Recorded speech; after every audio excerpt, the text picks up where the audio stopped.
What's up, fam? So it's been a while since I posted a video of the progress that I've made on the OBS build. So here you go. I'm about to share some info with you. All right. So the cab and the bed is off the chassis. So I've been doing some preservation work. As you can see, the chassis right now is upside down because I was doing some boxing with the frame, some spot boxing, and I couldn't do anything with up here because I'm not sure where the 4L80 transmission is gonna sit. So after I get the transmission in, then I'm gonna box it. So as far as the boxing piece, right, I strategically put these boxing pieces in these different locations. So I have one there, two there, three. On the opposite side is the same, 1, 2, 3, the same spot. So the reason why I do it like this and I leave the cutout like that is because if something needs to be mounted, I can just stick my hand behind there and mount it without have to drill a hole through the reinforcement plate. So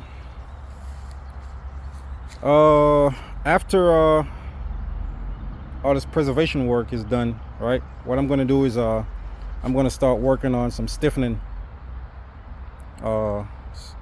bars where I'm gonna bolt it straight to the frame, or if I have a location where these boxing plates are located at, I can just bolt it straight to the straight to the boxing plate.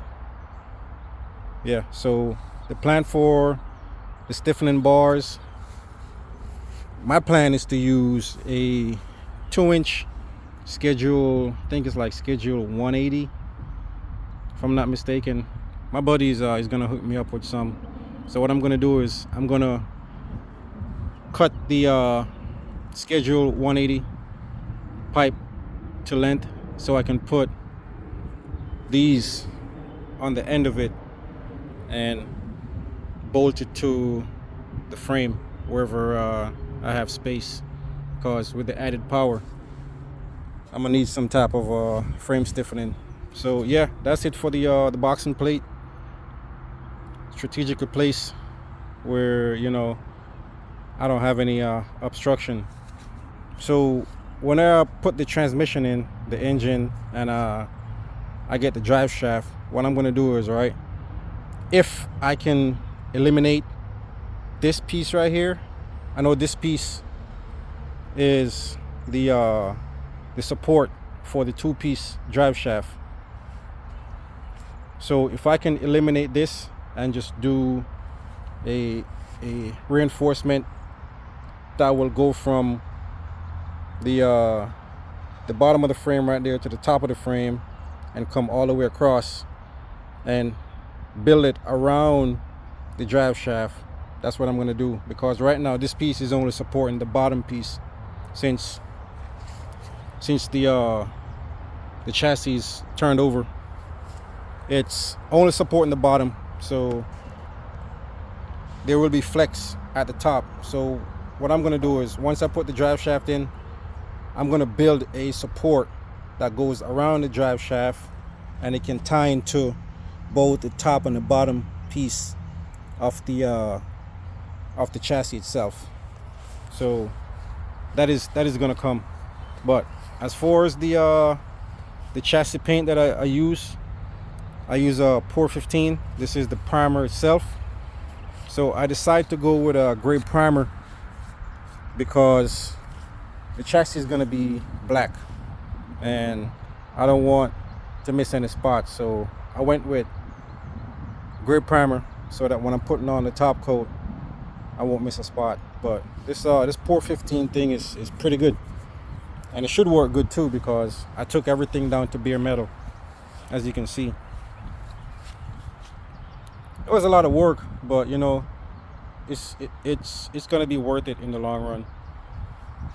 I also cut the frame for the C-notch. I'm using Beltec C-notch kit. So these are my C-notch right here. I already cut the cutters for it. So next step is to wait for the weather to be good so I can finish doing all the chassis work, the painting and stuff. Then once all the chassis work is done, man, I'm telling you, flip this bad boy back over and it's gonna be onto the. So over the past few weeks, I've gotten in some real good stuff, and I'm gonna share it with you. All right, so here we go. So right here is my Strange Engineering S60 rear end, and I've upgraded everything on it. So in here, the differential, I have a Eaton True Track. Also went with the chromoly right here. Also went with the Willwood brakes, 4-piston brakes. What else did I do? Also did the cover, the aluminum cover, the reinforcement cover. What else? Yeah, that's about it for this. So this is the Dana 60, or what you call it, the Strange S60 version of the Dana 60. And these have a 35 spline axles too. So I should be doing good with these. Over here now, these are my Weld Venturas. So it's going to be 20 by 8 in the front and 20 by 10.5 in the rear. So I'm waiting for the tires to come today so I can take it to the shop and get them mounted. But I'm super excited. So this stuff is it's all coming together, and I'm very excited. But it's time consuming, and if the weather is not on my side, so I don't have a big enough garage for the extended cab to fit in there, and I don't want to invest in any portable or mobile stuff. So I just have to work around the weather. And yeah, this is where she at right now, and I can't wait for the chassis to finish so I can start doing the assembly. So yep, thank you for watching, and stay blessed.